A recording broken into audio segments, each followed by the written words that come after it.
Um certo escritor disse que Satanás, em sua missão de nos afastar de Deus, prefere que as pessoas tenham uma certa porção ou recebam uma certa dose de um cristianismo superficial, ao invés de receberem ou não receberem nada, não conhecerem nada do Evangelho e simplesmente permanecerem sem conhecer a religião cristã. E ele disse isso porque, para Satanás, segundo essa ideia desse escritor, é mais confortável para ele que alguém tenha uma experiência falsa, como o evangelho superficial, que não confronta pecados, que não traz uma exortação a uma verdadeira transformação de vida pelo caráter, de dentro para fora. É preferível que essa pessoa permaneça nessa experiência de apenas uma religião que não traz transformação vital e real, do que alguém que nunca teve contato, porque é provável que essa pessoa que nunca teve contato com uma religião que apresenta o Deus verdadeiro, sinta-se em algum momento da sua história desesperadamente saudosa da comunhão que tinha com o Criador, da natureza pela qual foi criada, segundo a sua imagem e semelhança, e assim possa buscar encontrá-lo. Esse é o conceito que a gente chama na Bíblia de mundanismo.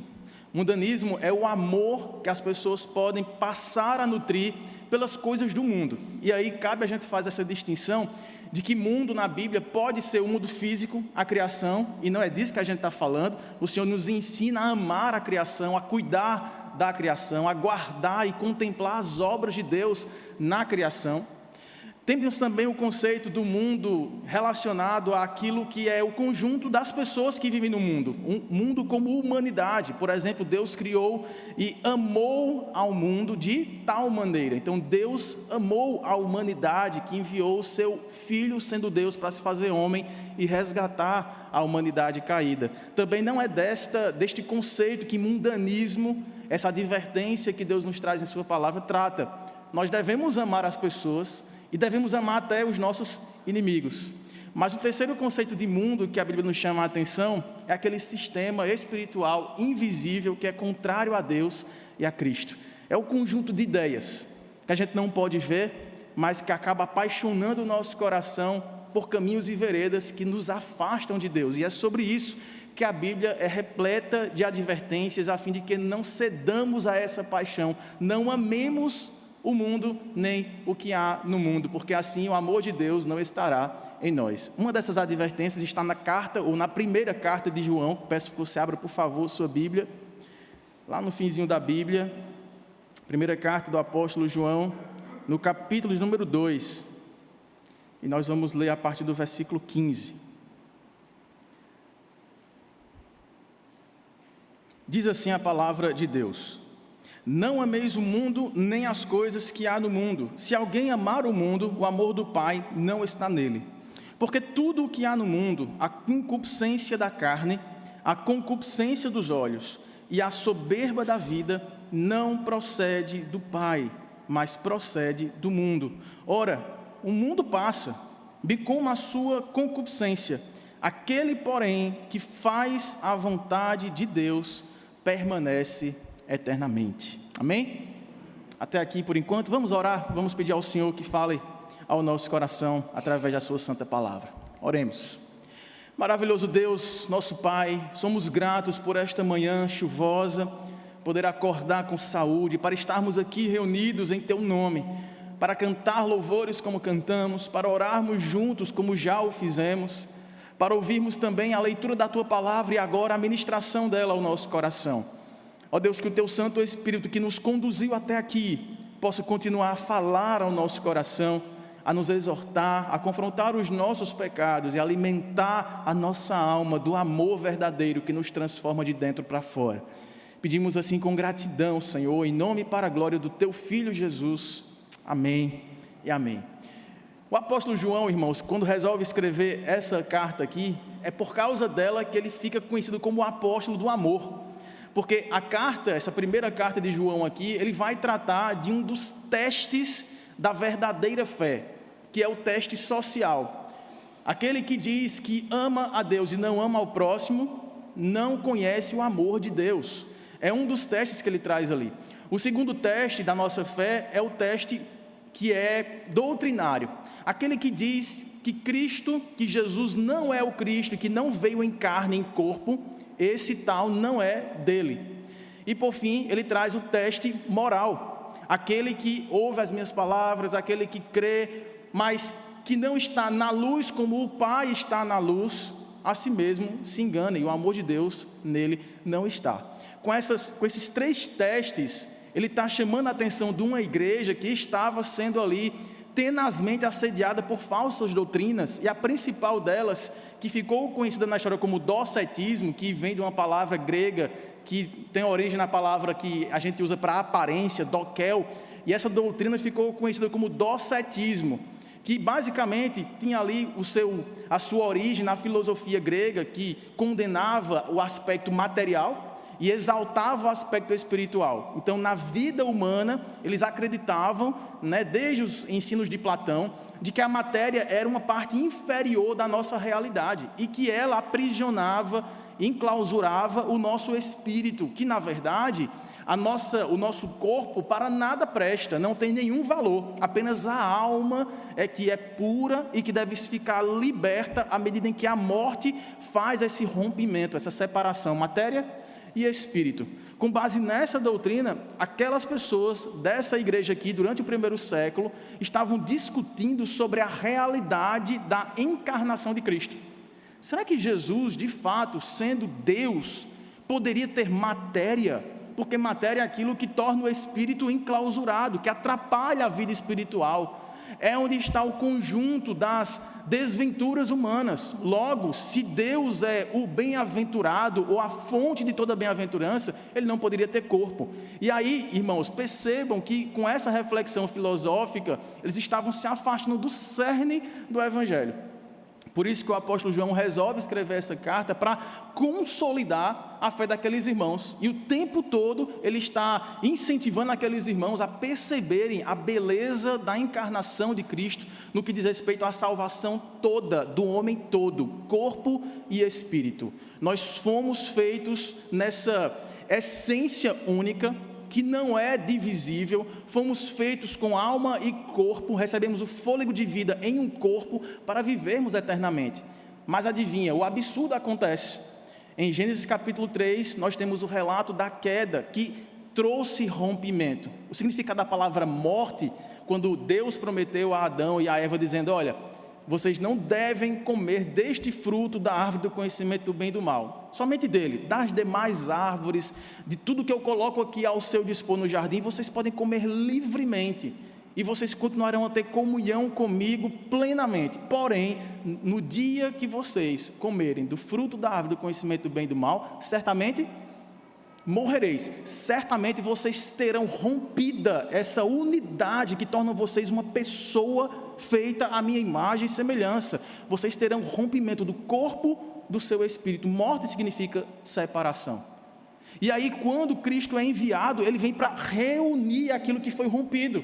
Ele é o autor da vida, o recriador da nossa vitalidade, na medida em que ele vem, sendo Deus, Espírito incorpóreo, ele vem, o verbo de Deus, se fazer carne.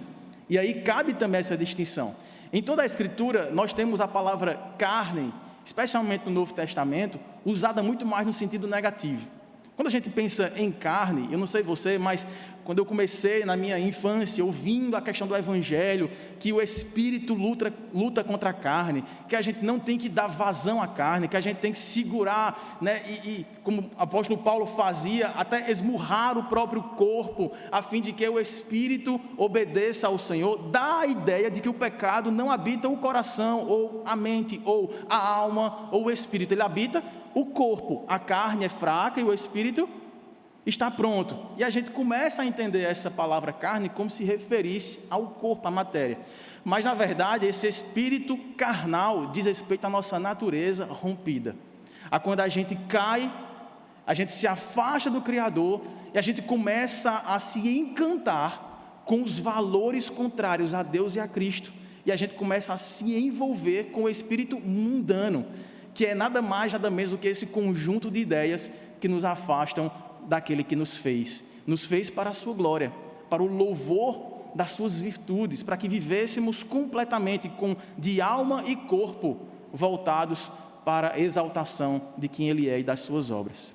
E aí o apóstolo João, percebendo esse perigo, escreve essa carta e traz esses 3 testes para reafirmar no coração daqueles irmãos a segurança que eles deviam ter de uma salvação que um dia os alcançou.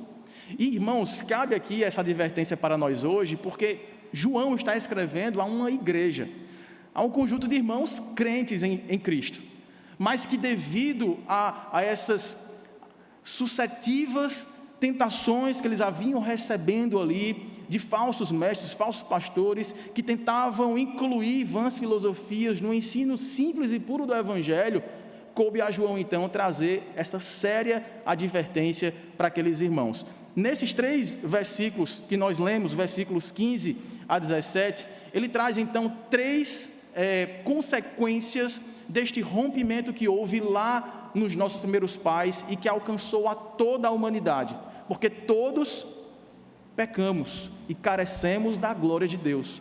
Todos nascemos com essa natureza rompida, com essa distância entre aquilo que Deus quer como bem precioso para nós e aquilo que nós desejamos enquanto inclinados a escolher o pecado. E aí ele traz essas 3 expressões que em algumas versões vão mudar a palavra, né? É um verbete antigo, concupiscência. E aí ele traz essas 3 advertências acerca do amor ao mundo, como entrando primeiro pela concupiscência, como diz aí o versículo 16, da carne. E aqui ele está se referindo exatamente a essa ideia do conjunto apaixonado de desejos carnais, não necessidades físicas do corpo, mas desejos carnais, desejos pecaminosos que nos afastam da comunhão com o Senhor. E isso é muito interessante, porque esta pregação gnóstica de separar matéria e aquilo que não é matéria, trazia a ideia de que necessidades legítimas de todo ser humano, como comer, beber, fazer sexo e coisas que são legítimas, que Deus criou para que fosse usufruído pela humanidade, acaba recebendo essa condenação. Então ele começa a dizer, olha, existe uma concupiscência, um desejo pecaminoso que atinge nas necessidades básicas, enquanto que comer, alguém que está com fome, se alimentar é algo legítimo. O pecado, esse rompimento, essa paixão carnal traz a tentação da gula. Enquanto que o beber é um gesto natural para dessedentar um corpo que precisa ser nutrido, que precisa ser ali movido por água, ele acaba usando a bebedice para suprir a sua sede, a sede existencial, a sede de Deus, a sede de satisfação de viver. E assim também, aqueles que olham para o sexo, não como algo que é uma bênção de Deus para ser usufruída, para ter um prazer entre um cônjuge, né?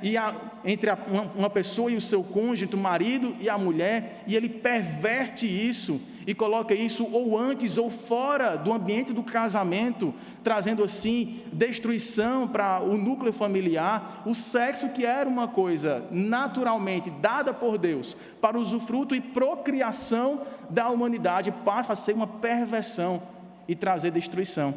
Então essa concupiscência da carne que ele primeiro cita aqui é exatamente a estratégia de Satanás de pegar aquilo que é legítimo e contaminar com o pecado, para que aflore em nossa velha natureza as paixões carnais que nos distanciam de Deus. Agora veja o paralelo interessante que a gente vai ter no livro de Gênesis, no relato da criação. Abra, por favor, em Gênesis capítulo 3. Veja como se deu o processo de queda na tentação de Eva, que teve ali a serpente lhe oferecendo o fruto que Deus havia restringido, né? Diz que vendo a mulher que a árvore era boa para se comer. Então, uma árvore saudável, frondosa, boa para matar a fome. Legítimo, se não fora a palavra de Deus restringindo e dizendo que aquilo não seria bom, traria um rompimento, traria morte. Voltando lá, deixe marcado aí Gênesis 3, verso 6, e volte lá para 1 João, para a segunda concupiscência que ele nos adverte. A primeira foi a concupiscência da carne. tornar aquilo que é necessidade física essencial em uma tentação pecaminosa carnal. A segunda concupiscência que ele vai usar, depois da concupiscência da carne, é a concupiscência dos olhos.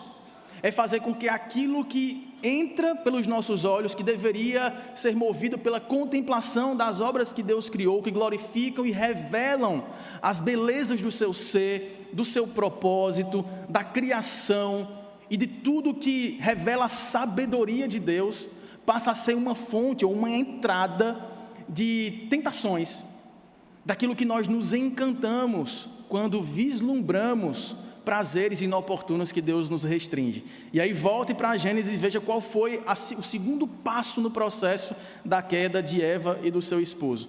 O primeiro foi vendo a mulher que a árvore era boa para se comer, concupiscência da carne. Ela era uma árvore agradável aos olhos. Então a aparência da árvore trouxe para os olhos uma beleza proibida que se tornou ali tentadora. E aí, voltando para 1 João, no capítulo 2, verso 16, a terceira concupiscência citada é que depois da concupiscência da carne, a concupiscência dos olhos, vem a soberba da vida. E lá em Gênesis 3:6, diz que Eva, depois de ver que a árvore era boa para se comer, que era agradável aos olhos, tinha uma aparência de coisa boa, ela se tornou também uma árvore desejável para dar entendimento, e tomou-lhe do fruto, e comeu, e deu também ao marido, e ele comeu. Uma árvore que se tornou desejável para dar entendimento. O nome da árvore era árvore do conhecimento do bem e do mal. Diz o relato bíblico que Deus, ao entardecer, Ele mesmo, o Senhor, o Criador, descia até o jardim para ter com aquele casal, para conversar com eles, para caminhar com eles, para revelar a sua bondade, as suas obras, para lhe dar entendimento. Mas eis que o homem prefere, junto com a sua esposa, um caminho de soberba e de independência. A parte do conhecimento que Deus estava disposto a revelar para eles, o conhecimento do que é o bem e do que é o mal, fora preterido em lugar de um conhecimento experimental. Nós não queremos depender de alguém que nos diga o que fazer. Nós não queremos submeter o senso da nossa razão a um ser que vai vir aqui ditar o que é bom e o que é ruim. Nós vamos descobrir isso por nós mesmos. A tentação, irmãos, do Jardim do Éden, nada mais foi do que a tentação da independência, soberba da vida, o desejo desesperado de reinar divinamente sobre a própria vida. Nós não queremos alguém que nos dite a lei da vida, as regras de como conhecer aquilo que é bom e aquilo que não é. Nós queremos experimentar isso. Deus conhece o bem e o mal porque Ele é conhecedor de todas as coisas, mas Deus não conhece o bem e o mal por praticá-los. Deus não é o autor do pecado. Deus não precisou experimentar o mal para dizer, olha, não vão por aqui, isso é mal. Ele conhece porque Ele é Senhor onisciente de tudo. E o desejo de Deus era revelar isso para os seus filhos, assim como nós pais fazemos. Ninguém aqui precisou experimentar coisas envenenadas para explicar aos filhos que não faça uso de tal veneno. Ninguém precisou colocar o dedo na tomada de casa para dizer, olha, está vendo, filho, eu levei um choque por colocar esse dedo aqui. Não coloque, porque eu experimentei e vi que é mal. Nós sabemos, nós temos conhecimento. É verdade que alguns já sofreram algum tipo de acidente nesse sentido e podem falar, né, por causa de experiência também. Mas ninguém precisa se tornar prisioneiro ou viciado em algum pecado, em alguma desventura humana, no sentido do vício, de substâncias e de coisas parecidas, para ensinar àqueles que amam de que aquele não é um caminho seguro, que não é o caminho bom. Mas eis que o nosso coração é tendente à independência. Nosso coração é tendente à insubordinação. A nossa velha natureza, que é aqui chamada de carne, traz esse desejo pecaminoso, essa concupiscência, que começa exatamente nesse desejo de experimentar aquilo que Deus disse, não precisa, você será rompido em sua comunhão comigo, em sua paz consigo mesmo e em sua harmonia com o resto da criação. Pois bem, o homem e a sua mulher tomaram este caminho, se separando de Deus e certamente morreram no sentido espiritual, foram expulsos, separados da presença de Deus. Depois de alguns anos vieram a experimentar a morte física que os rompia, separando o seu corpo e do seu espírito, e teriam tudo para caminhar para uma morte definitiva, que é chamada na Bíblia de a segunda morte, ou a morte eterna, que é essa separação eterna, irremediável de Deus. Mas eis que no versículo 15, todos nós conhecemos de Gênesis 3, o Senhor mesmo diz: porém inimizade, separação entre ti e a mulher serpente, entre a tua descendência e o seu descendente. Este te ferirá a cabeça e tu lhe ferirás o calcanhar. Aqui Deus promete, em um ambiente de separação, em um cenário de morte, Deus promete vida.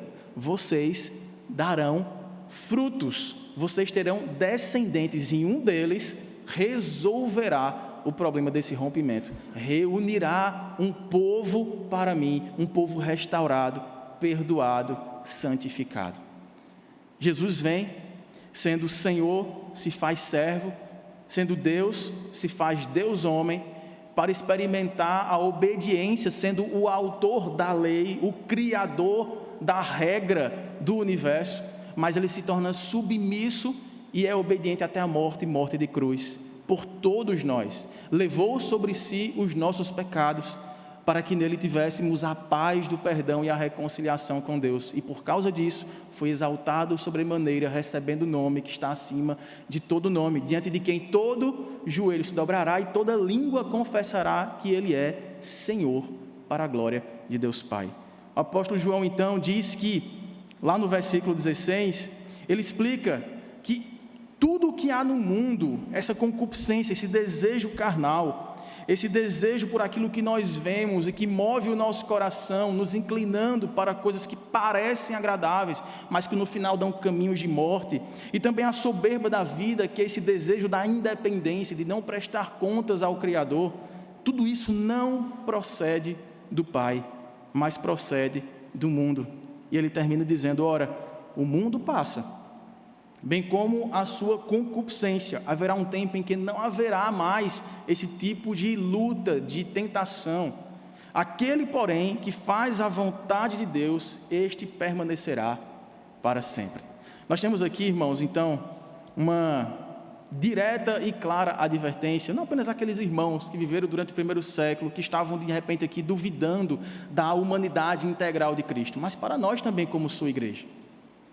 Porque os 3 testes que eu mencionei no início, o primeiro deles, que seria o doutrinário, crer que Jesus veio como o Cristo em carne, talvez todos nós aqui passemos hoje. Se nós perguntarmos aqui, quem aqui crê em Jesus como Filho de Deus, como o Cristo, que veio em carne, para na carne trazer redenção a todo aquele que nele crê, certamente aqui, se não todos, a maioria diria: nós cremos. Seríamos aqui, check, aprovados nesse primeiro teste doutrinário.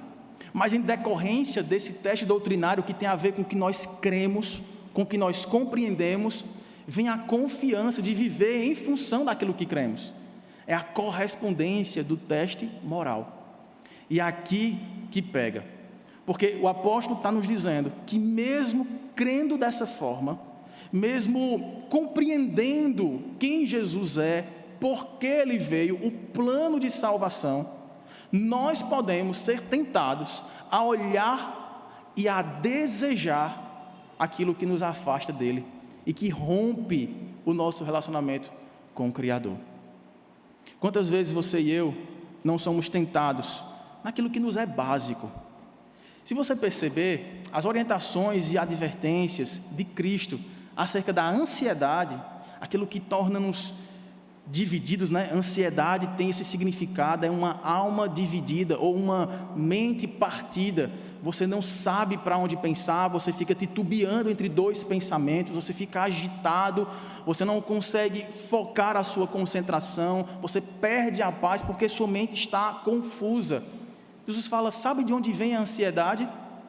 Ele fala: olha, não andeis ansiosos pelo que haveis de comer, de beber e de vestir. Necessidades legítimas, básicas. Irmãos, veja se não é isso que toma o nosso coração e nos traz uma série de tentações.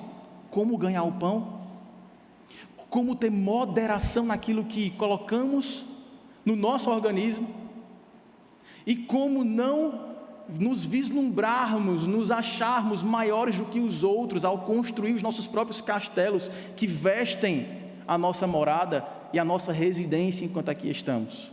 Estamos em busca o tempo todo de melhorar o nosso status diante de pessoas. E muitas vezes caímos em tentações, duvidando daquilo que Deus já disse, que nos daria como as demais coisas. Se nós buscássemos tão somente em primeiro lugar o seu reino, a sua justiça, um relacionamento íntegro, sincero, de arrependimento, de busca, de fé, de crescimento na palavra, de conhecimento de quem Deus é, do seu propósito para nós e da missão de ir e fazer isso, levar esta palavra, esta nova vida transformada por onde quer que andarmos. Se tão somente buscarmos isso, priorizarmos isso, estaremos colocando a nossa mente agora novamente reunida em um só pensamento, em um só propósito de glorificar a Deus em tudo que a gente faz, no nosso trabalho, na forma de colocar o pão em casa, naquilo que nós usufruímos para descedentar as nossas necessidades mais básicas e naquilo que nós construímos para nos abrigar, para nos vestir e para guardar aqueles que conosco vivem. Veja se não é isso que toma o nosso coração e tenta particionar o nosso pensamento, dividir a nossa atenção e nos trazer realmente doença para a nossa alma. Vivemos dias assim, dias agitados, dias de concorrência, dias de pessoas passando por cima das outras a fim de conquistarem a tão sonhada independência, porque a sede de ser independente não é nova ou não começa quando você encara um mercado de trabalho, para você constituir sua nova família e poder sustentá-la sem depender, por exemplo, da ajuda dos seus pais, ou do governo, ou de outra coisa qualquer. O desejo de independência nasce de forma pecaminosa, de fazer com que a gente viva sem a necessidade de depender de quem nos criou. E é isso, irmãos, que nos afasta do Senhor. E essa soberba, que é fruto dessa concupiscência dos olhos, nós olhamos para as oportunidades, nós olhamos para os degraus que teríamos que subir um a um, e nós olhamos assim: se nós encurtarmos esse caminho, e tivéssemos não que andar passo a passo, mas pular para a reta final, e galgar a posição de status que me fará exaltado entre os meus, ou exaltado entre a comunidade, eu poderei fazê-lo. Eu vou encurtar este trabalho, eu vou evitar essa fadiga. E muitos caem em tentações perniciosas, e o desejo de enriquecimento ilícito para uma falsa independência levam muitos à raiz de todos os males: o amor ao dinheiro, o amor ao Deus deste mundo. Quando Cristo fala: você não pode servir a dois senhores, ou você serve a Deus, ou você serve às riquezas. É o único lugar da Bíblia em que Jesus chama outro ou outra coisa de Deus: Mamon. Ele dá nome a essa divindade, a esse falso Deus que tenta nos separar do verdadeiro Deus. E é lá também que ele diz que nós devemos olhar onde está o nosso coração. Quando Jesus vem, irmãos, então, ele vem para desfazer essa condenação de vivermos autocentrados, nutrindo pela soberba da vida, pela concupiscência daquilo que olhamos, e pelos desejos pecaminosos da carne, que transformam necessidades básicas em motivos de doença, em motivos de angústia, de ansiedade, de disputas injustas e desonestas. Ele vem para trazer uma mudança radical, ele vem para transformar de dentro para fora, para que a nossa alma e o nosso corpo sirva àquilo que ele nos fez de fato para sermos, para revelarmos quem Ele é, para sermos de fato reflexo da imagem do Criador. É por isso então que ele fala no final desse texto que o mundo passa, bem como a sua concupiscência. Aquele, porém, que resolve contra essa soberba, contra essa ganância, contra esses desejos pecaminosos, viver para fazer a vontade de Deus, permanece eternamente. O convite que Deus nos faz todos os dias através de Cristo, do Evangelho, não é apenas para conhecer o propósito de Deus ter enviado seu Filho. Todos nós responderemos, foi para a salvação.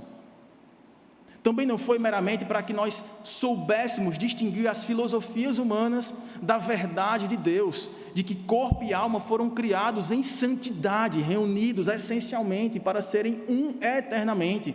Mas o pecado trouxe esse rompimento, e agora Cristo traz essa reunião, e nós teremos em Cristo não apenas o corpo cuidado, abençoado, nutrido, satisfeito, mas ele abrigará um espírito contrito, quebrantado, arrependido, sincero, não ansiando as coisas que o mundo pode dar, mas colocando em primeiro lugar o amor a Deus sobre todas as coisas, e tudo aquilo que ele revela como sendo a sua bondade para nós.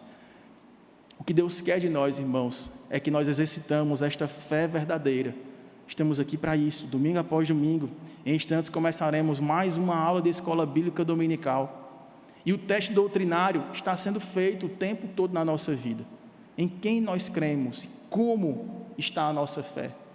Mas esta fé e o modo como nós cremos deve nos conduzir a uma mudança de atitude, naquilo que nós vislumbramos, naquilo que nós desejamos, naquilo que nós ansiamos. Porque tudo isso nos levará não a uma soberba, a uma independência do Senhor, mas a um caminhar cada vez mais submisso. Aprenderemos cada vez mais a dependência em Deus. Cada vez que a gente cresce, mais a gente vê que depende de Deus. Quanto mais a gente ganha recursos para suprir as nossas necessidades pelos nossos meios próprios, lícitos, legítimos, do trabalho, da dedicação, do empenho, dos relacionamentos e do usufruto dos recursos que Deus colocou para vivêssemos um casamento, uma paternidade, uma filiação, com todos os seus benefícios e com todos os seus desafios. Mas, sobre tudo isso, nós teremos que ter em mente que Deus veio para trazer um novo desejo, a partir da ânsia da dependência, no crescimento de um amor por quem Deus é e uma confiança que aquilo que Ele revela é o melhor para cada um de nós. Nós não devemos e não precisamos experimentar as quedas da vida para depois perceber que havia uma placa dizendo não passe por aqui. Sozinhos, irmãos, nós não teremos qualquer chance contra aquilo que grita no nosso mais íntimo ser, a carne, o desejo ardente de independência, de ser grande, de ser soberbo, de conquistar as suas próprias coisas a despeito do que Deus diz e da forma como Deus quer que seja. Mas nós só encontraremos verdadeira vida a partir de uma fé verdadeira que nos conduz a uma prática daquilo que Deus coloca em nossa vida e que redunda em uma missão social de, amando a Deus, demonstrar isso através do amor ao próximo. Essa carta é conhecida como a carta do amor, mas João a escreve para consolidar aqueles que se veem como cristãos e querem ter a consolidação dessa fé, a prova, os testes da sua fé verdadeira. Como está a sua fé hoje?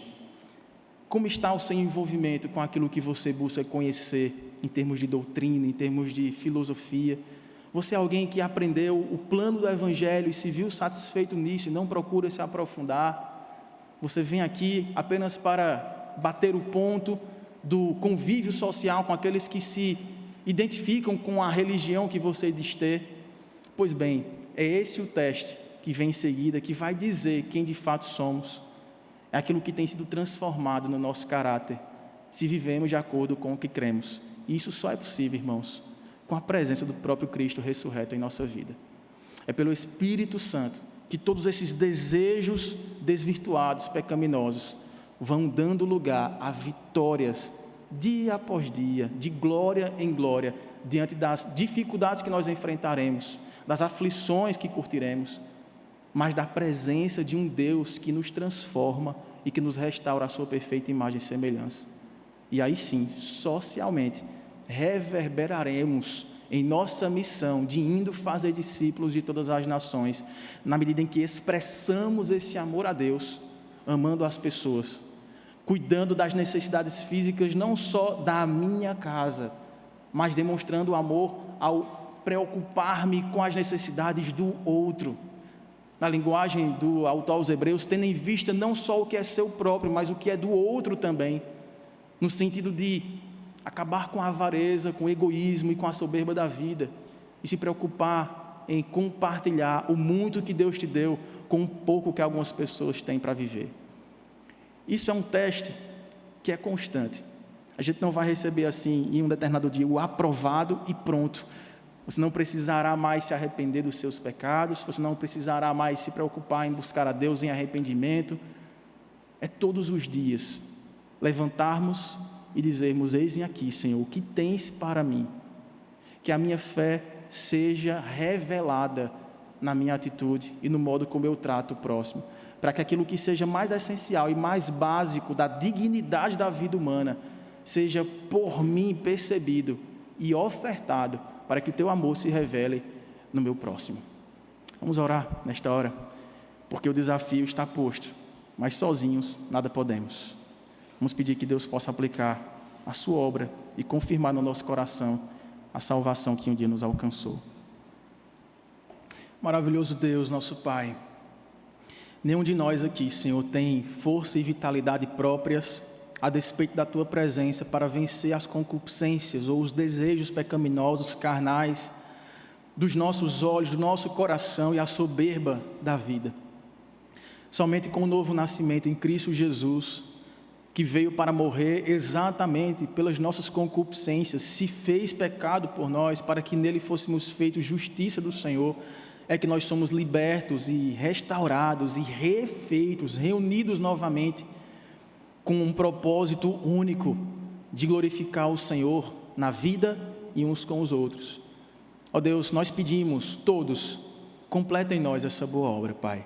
Que Teu Espírito nos encha do encorajamento de não negar o Senhor, não titubear na nossa fé, mas que não seja apenas, ó Pai, uma religião de doutrinas e de convívio social, de tolerância uns para com os outros, na medida em que nos enchemos de compromissos próprios e preocupações egoístas. Não, Pai, queremos ver esta fé viva, operosa, convertida em boas obras que glorifiquem ao Senhor e que demonstrem que tudo aquilo que necessitamos nessa vida, por mais legítimo que seja, não deve ser o fim daquilo que buscamos.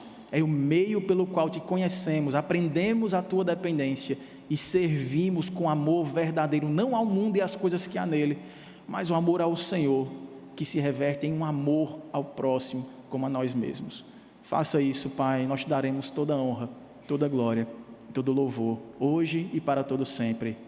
Amém.